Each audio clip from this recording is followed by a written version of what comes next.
Tere armsad kuulajad ja vaatajad, mina olen Kristiina Metsala Ja mina olen Naatan Metsana. ja see on meie podcast Vaheaja, kus me räägime kristlikust elust, usust, jumalast, meie kogemusest usueluga ja kõige sellega. Absoluutselt. Ja kõike muud põnevat, mis meie kui kristlaste elu külge puutub, on ju. Ja seondub väga äge. No kui te vist näete ja kuulete, võib-olla loodetavasti ei kuule, aga näete, siis meil on natuke teistsugune taust kui tavaliselt. Võib-olla sellepärast, et me pole seal, kus tavaliselt. Me pole kodus. Oh no. Jaa. Kas sa tahad rääkida? Absoluutselt. Ma võin rääkida küll. Nimelt me oleme Tartus. Juu! Ja me oleme Tartus sellepärast, et meil oli kaks põhjust, et tulla Tartusse. Üks oli see, et mina pidin tulema töös natuke tegema siin. Aga teine asi oli see, et me tahtsimegi natuke puhata nädalavahetusel ja võtta niimoodi aega perega, et lihtsalt nautida ja kasutada võimalust ära ja olla rõõmsalt koos. Nii et siis me tulime Tartu. Ja Aga kuna me teeme iga nädal podcasti ja me teeme niimoodi, et me salvestame seesama nädal, kui üles läheb episood. just. Nii et me võtsime kõik oma asjad kaasa. Teeme siin episoodi. Just nimelt. Tänase teema pealkiri on rahu su ees ja sees. Ja me natuke arutasime autos olles, kui me Tartusse sõitsime, et mis me teeme, mis me täna filmime. Ja me arutasime ka, et kuidas nagu praeguses maailmas on nii palju müra, nii palju informatsiooni ja nagu nii palju on täis seda ärevust, hirmu, me ei arutanud seda. Ma mõtlesin tegelikult paar tundi enne salvestamist kõik välja. Ühesõnaga paar tundi enne salvestamist. Me arutasime Ma mõtlesin, et praeguses maailmas on nii palju müra, nii palju informatsiooni ja nii palju sihukest ärevust, hirmu ja nii palju seda küllust, et on nagu lihtne ära eksida ja sellest tulenevalt me tahaks täna rääkida rahust, et on olemas üks sihuke sügavam rahu, mida ei saa anda meile mitte keegi ja mitte miski muu kui ainult Jumal. Absoluutselt, ja ma arvan, see ajastus on selles mõttes veelgi ägedam, sest et täna, kui me seda filmime, on maailma hirmupüha, Halloween ja kristlased ja meie kui kristlased seda ei toeta, seda ei tähista ega sellesse ei usu, sest et see on teemantlik oma algusest, ütleks nii. Ja nõiduslik just nimelt. Aga ma tahaks alustada esimese teemaga, et milline näeb välja rahupuudus? Väga hea küsimus. No ma ütleks, et rahupuudus on rahutus, on ju, aga võib-olla ma ütleks seda, et inimene, kellel ei ole rahu, seda on näha tema olemuses, selles, kuidas ta räägib, kuidas ta käitub, ta on närviline, ta on meeleheitlik, võib-olla kiiresti kaldub meeleheitesse näiteks erinevates asjades, on ju, ennast sihuke salgav, tunnestest viidud on üks väga hea selline võib-olla märksõna siin, et ka, et ükskõik, kas ta tunneb ennast hästi või ta tunneb ennast halvasti, tal ei ole nagu midagi, mis hoiab teda stabiilsena. See nagu tunded viskab teda vasakult paremale kogu aeg, on ju, kas ta on siis hästi rõõmus või ta on hästi sihuke madalas punktis, on ju. Tihtipeale inimesed, kellel ei ole mingit rahu oma elus, keskenduvad ainult halbadele asjadele. Nad märkavad stressi oma elus ja nad kogevad stressi, sest et nad mõtlevad selle peale, me kõik kogeme stressi tegelikult ju, aga nad nagu rohkem panevad rõhku selle peale, et nad on stressis, on ju, sest neil ei ole mingisugust rahu, on ju. Jeesus ütles selle kohta väga hästi piiblis, et seal, kus ei ole rahu, seal on ka nagu hammaste kõgistamine. Ta rääkis küll põrgust sellel hetkel, on ju, aga põrgus ei ole inimestel rahu ja seal on hammaste kõgistamine. Minu arust see on väga hea väljendus sellest, et inimesed on nii stressis, et nad uluvad ja kiristavad hambaid, on ju. See on väga hea, nagu stress on üks väga hea, nagu ülimalt stressis olek on väga hea väljendus sellest, mis on rahu puudumine milline see inimene on, kellel ei ole rahu, on ju. Aga rahupuudus paneb inimesi rumalusi tegema ja olema kergesti mõjutatav nii tunnete, olukordade, saatana kui ka maailma poolt. Et sa oled lihtsasti mõjutatav ja kallutav oma tegevustes asjades, kus sul ei ole mingit rahu. Rahu on vägagi keskne ja maandav asi inimestele. Ja see ongi, me oleme podcastis varem rääkinud ja Piibel räägib ka sellest, et tunnetel ainult ei saa nagu ennast rajada, on ju. Et sul peab olema mingisugune stabiilne alus ja see stabiilne alus, see alustala ongi Jumala rahu, mis on väga palju võimsam kui lihtsalt tunne. Vot see on see, mis ma ütleks rahutuse kohta või rahu puudumise kohta siia. Ja sa ütlesid nii huvitavalt, et põrgus ei ole rahu Mhm. ja mis tähendab põrgu? See on eraldatus Jumalast. Ja see on nii huvitav, et kui ma vahepeal olin mõned aastad Jumalast natuke eemal, ma olin nagu pahane Jumala peale ja nii edasi, ma olen rääkinud sellest juba varasemates episoodides, siis huvitav oli see, et mu meel oli pidevalt ärev ja kogu aeg käis nagu miljon mõtet peas ja hästi palju müra oli peas. Ja ma jõin palju alkoholi muidugi, mis ei aidanud sellele kaasa ka. Aga ma olin ka hästi paranoiline, näiteks ma kartsin üksinda õhtuti väljas käia, ma kartsin üksinda kodus olla, sest ma kartsin, et äkki keegi tuleb ründab, äkki tuleb varas sisse või midagi juhtub. Ja ma olin nagu kogu aeg siukses nagu poolvalvas olekus ja mul oli nagu ärevus ja segadus oli ka sees ja see müra. Ja ma elasin nagu mingi udu keskel ja päevad läksid lihtsalt üksteise järel ja mul ei olnud selgust, see kõik läks nii kiiresti, nagu mingi aastad läksid lihtsalt nagu meeletus kiiruses läbi. Ja et ma nagu kuidagi kulgesin lihtsalt ja ma jagasin ka mingid episoodid tagasi, vaata, et ma tegin palvet, Jumal, anna mulle tahet tahta sind, kui ma olin eemal Jumalast ja ma pool aastat palvetasin ainult seda ühte palvet, et Jumal, anna tahet. Ja järsku pool aastat hiljem ma ärkasin ühel hommikul ülesse ja, ja ma tundsin nagu väikest tahet, et tead, tee piibel lahti. Ja, ja siis ma avasin piibli, hakkasin lugema, hakkasin palvetama ja vaikselt niimoodi, mida nädal edasi läks, siis ma hakkasin ka paastumisega tegelema, onju.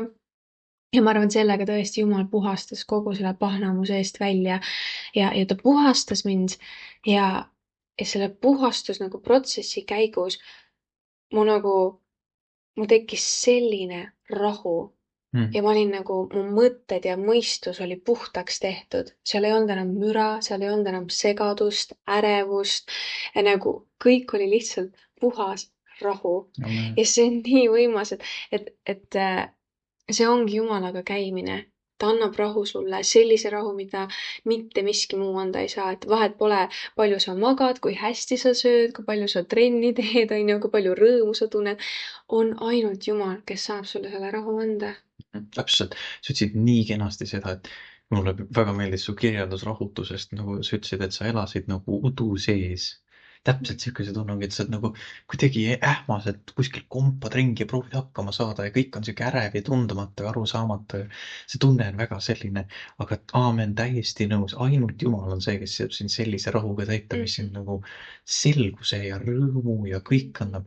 mul meenus kohe see lugu, kus tormisel merel Jeesus ju magas keset paati. Nagu need vennad olid nagu praktiliselt uppumas merel laevas ja Jeesus, kuna tema oli rahuvürst, onju, ta lihtsalt magas, ta täiesti rahulikult magas, seepärast et tema oli ju Jumala poeg. Ja teda ei häirinud see, et seal oli torm või mingisugune muu asi. Temaga oli Jumala rahu, tema sees oli Jumala rahu ja jüngrid läksid kõik segi seal ümber. Ta magas, ta lihtsalt ei lasknud sellel ennast üldse häirida, onju. See on see rahu, mis Jumal sulle nagu tegelikult sisse paneb, onju. Absoluutselt ja ja siit edasi ma tahangi tuua ühe uue teemalõigu sisse, et kuidas saada see rahu. Väga hea küsimus. Kas ma alustan, sa tahad alustada? Sina alustasid. Okei.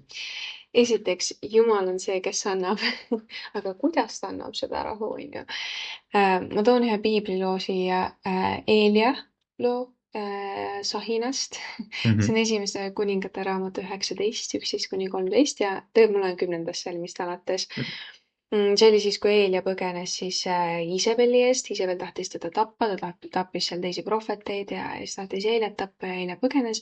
Et ma olen tõsiselt ägestunud issanda vägede Jumala pärast, sest Iisraeli lapsed on hüljanud sinu lepingu. Nad on kiskunud maha sinu altarid ja on mõõgaga tapnud sinu prohvetid. Mina üksi olen üle jäänud ja nad püüavad võtta mu hinge. See oli siis Eelia, kes seda ütles. Ja siis ta ütles, mine välja ja seisa mäe peale issanda ees ja vaata, issand läks mööda ja tugev ning võimas tuul, mis lõhestas mägesid ja purustas kaljusid, käis issanda ees, aga issandat ei olnud tuules. Tuule järel tuli maa värisemine, aga issandat ei olnud maa värisemises. Ja maa värisemise järel tuli tuli, aga issandat ei olnud tules ja tule järel tuli vaikne, tasane sahin. Kui Eelia seda kuulis, siis ta kattis oma näo kuuega ja läks välja ning seisis koopa suus. Ja vaata, temale kostis üks hääl, kes küsis, mis sa siin teed, Eelia? Aga mulle meeldib see nagu kui me ette valmistasime selleks, siis ma just lugesin seda Heili kohta ja, ja see jäi mulle kohe nagu torkas silma, onju, et nagu täielikus siukses nagu vaikuses, selles nagu sahinas, kerges sahinas, onju. et, et Jumal ei tulnud sellest tuules, selles maavärinas, tules, ei, ta tuli nagu vaikses sahinas. Ja ma sain aru ka, et meil ei saa olla rahu, kui meil pole osadust Jumalaga. Just. Ja ma julgustan meid kõiki minema ja olema vaikuses Jumala ees, et kuulata, mida Jumal nüüd räägib minule, onju. Ja see oli nii huvitav, et ma ükskord õhtul sõitsin autoga ja ma käisin palvetamas, panin lapse magama ära ja läksin palvetama ja ma mõtlesin, et ma panen nagu ülistusmuusikat taustale, onju, et siukest meeleolu tekitada. Ja ma mõtlesin, et ei, okei, ma olen nagu täielikus vaikuses, sest et Jumal, ma tahan 100% kogeda sind. Ma ei taha, et mingi muusika mulle mingit siukest emotsionaalset tausta looks, vaid et ma tahan kuulda sind, kogeda sind. Ja too õhtu see oli üks vägevamaid kogemusi Jumalaga ja ma tegin ühe nagu suurema palve oma elus ja see oli nii eriline minu jaoks. Ja tõesti, see tuli vaikuses, jah, kus Jumal kõnetas ja see tuleb sellise nagu rahuga. jah. jah. Ja mul olid täpselt samasugused tunnistused, mul oli, kui mina tervenesin, millest ma olen ka mitu osa tagasi juba rääkinud sellest just vaimsete terviseprobleemidest, siis tihtipeale tegin seda, et ma võtsin kitarri ja laulsin ülistust ja siis läksin nagu ülistuslauludest üle selle peale, et ma mängisin, nagu sõrmitsesin kitarri ja lihtsalt palvetasin. Ja samal ajal mängisin kitarri ja palvetasin ja kiitsin Jumalat ja tänasin teda kõige selle eest, kes tema on ja mida ta teinud on ja ja ütlesin, palvetasin lihtsalt hästi-hästi sügavalt ja keeltes palvetasin ka. Ja siis ma jätsin kõik vait. Ütlesin Jumalale, et ma olen nüüd siin. Kui sa tahad, kõnele minuga. Ja siis ma olin üks 15–20 minutit, vahel 30 minutit lihtsalt seal. Ja seal need ajad ma ei ole mitte kunagi saanud sügavamaid kõnetusi oma elu kohta kui siis. Nendel hetkedel, kui sa olid täiesti vaikuses üksinda Jumala ees. Pärast seda, kui sa oled kiitnud Jumalat, sa oled nii-öelda sellel iseennast häälestanud sellele Jumala lainele.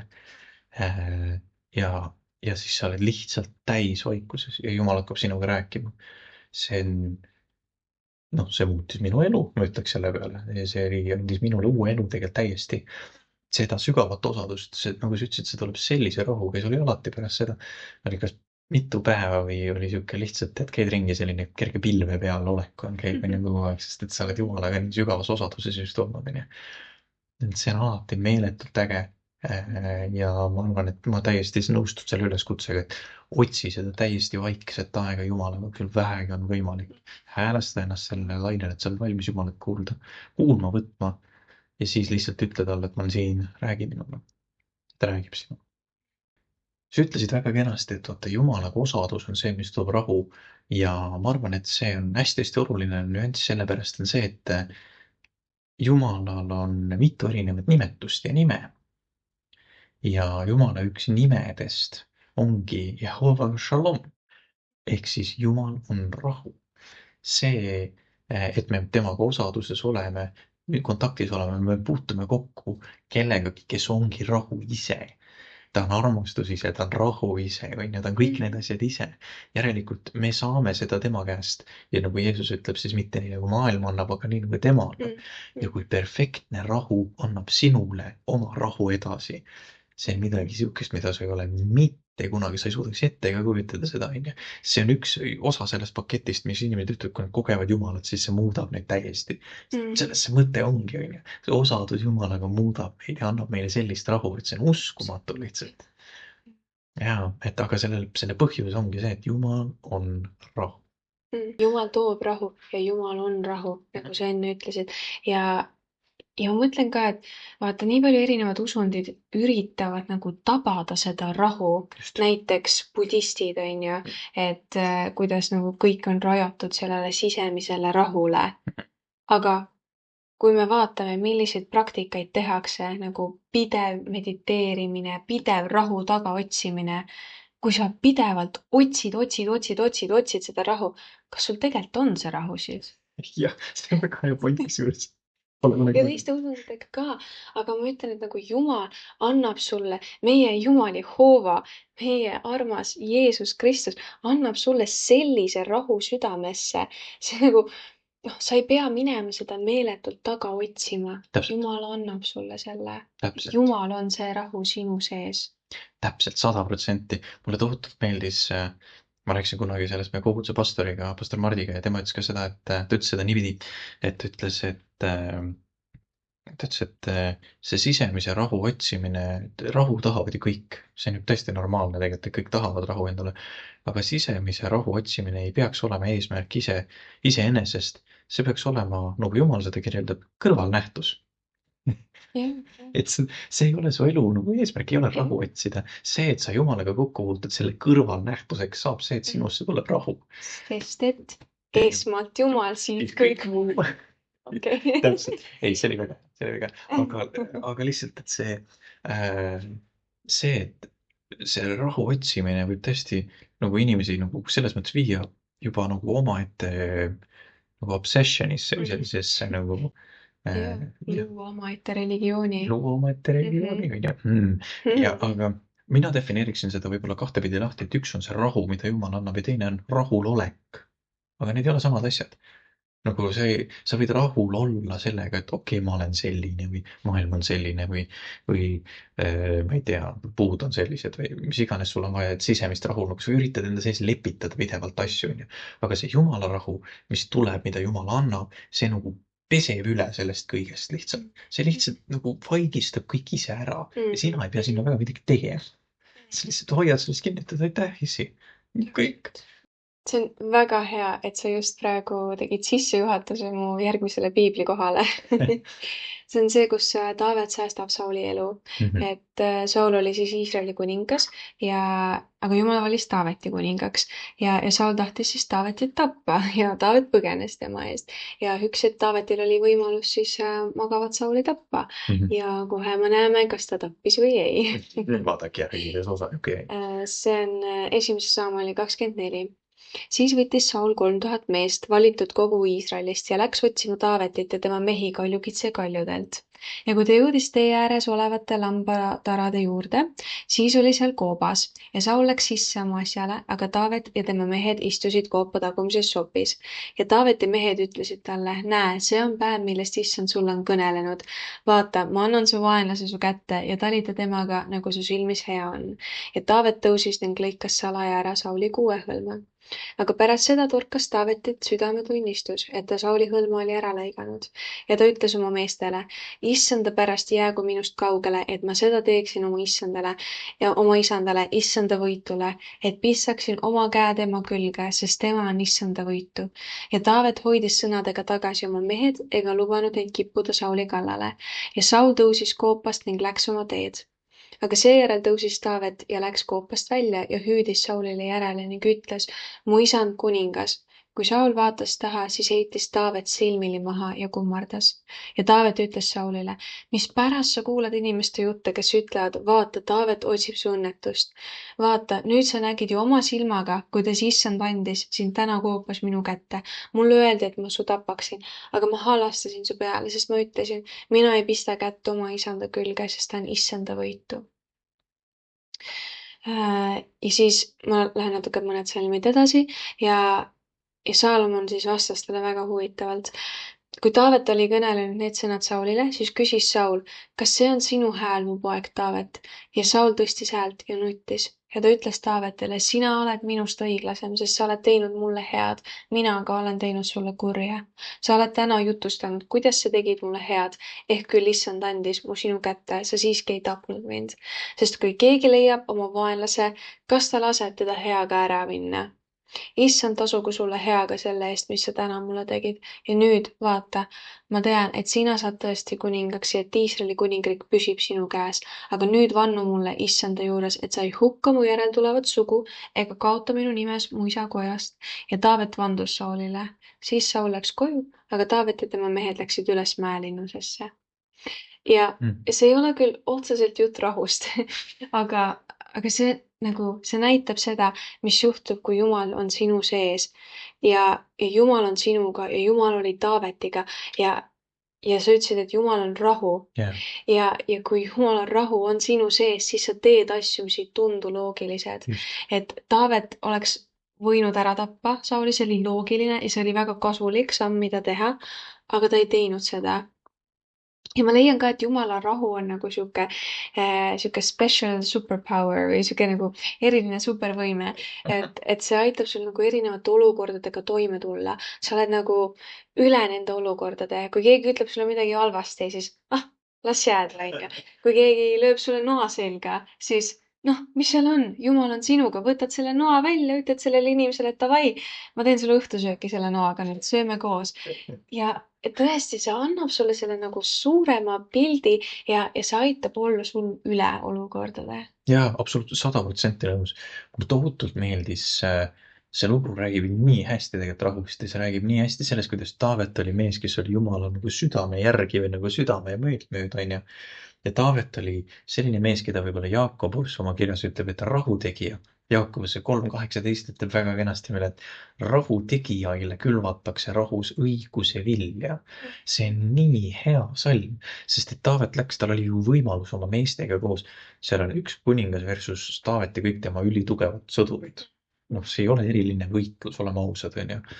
Aga Taavet otsustas, et teid on Jumala võitu, Jumala korra järgi pandud, mina niimoodi ei tee, ma ei mängi niimoodi. Et ma teen Jumala asju, et ma teen Jumala käe järgi, nii nagu on õige, nii nagu ma tunnen oma südames, et on õige. Ja vaata, kui huvitav, ta isegi tundis kahetsus sellest, et teda kuubel rikkas nagu, aga ta isegi sellepärast ta juba tundis, et ei, ma ei oleks tohtinud seda teha, onju.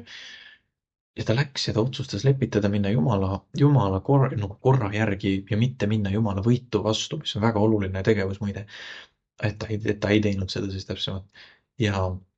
Aga see, et ta oli rahulik ja püsis rahulik, vaata kui ägedaks õnnistuseks see sai nii Saulile, sest nii tema kui ta järeltule palju säästeti, ja Taavetile, sest tema sai Jumala meelt mööda korra järgi kuningaks. Ja ta sai õnnistatud kuningaks tänu sellele ka veel. Mõlemad võitsid sellest, et Taavet otsustas rahurada minna. Ja see on nagu meeletult äge vaadata seda kõrvalt, et meil on seesama võimekus mingites olukordades valida seda rahu ja kuidas see tegelikult mõjutab inimesi meie ümber. Mitte ainult ühte, vaid see mõjutab tohutult palju inimesi. Täpselt. Rahul on täielik paljundav võime.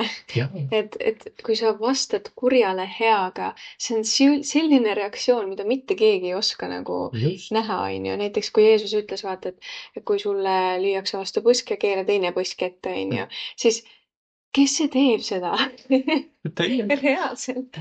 Aga see on nii hämmastav, et kui me vaatame kas või Jeesuse elu, onju, kui ta läks ristile surema, teda piinati, teda peksti ja hoolimata sellest, ta läks ja ta suri. Ta teadis, et ta kannatab, aga ta läks ja ta suri kõikide meie eest. Ja selline teene, vaata, kuidas see vilja kandis, onju.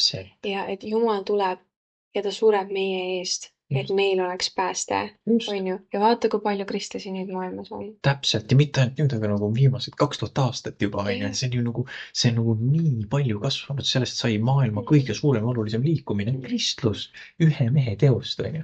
Täiesti uskumatu. Ja see teise põse keeramine ka, see ei ole nagu see, et sa lased ennast ära kasutada ja sa teed ennast nagu täielikuks, ma ei tea, põrandamatiks, onju, kellest kõik üle tallavad ja üle lähevad, onju. See ei tähenda seda, see tähendab seda, et sinus on see rahu ja see nagu, sinus on Jumala armastus ja vaata, Jumal armastab kõiki inimesi. Jumal lõi inimesed oma näo järgi, ta armastab kõiki inimesi. Jeesus tuli, suri meie ees, sest ta armastab meid. Ja kui see rahu on sinu sees, kui Jumal on sinu sees, siis sina armastad teisi inimesi selle armastusega, mis Jumalal on. Sest et vaata, Jeesus ei vastanud kurjale kurjaga. Teda peksti, teda piinati.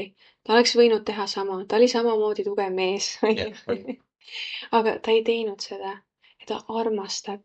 Ja ta õpetab meid ka, et mitte vastata kurjale kurjaga, onju. Või vastata kurjale heaga. Ja see on see point see, et keera teine põsk ette, onju. Sest see on siuke manööver, mida keegi ei oska ette kujutada.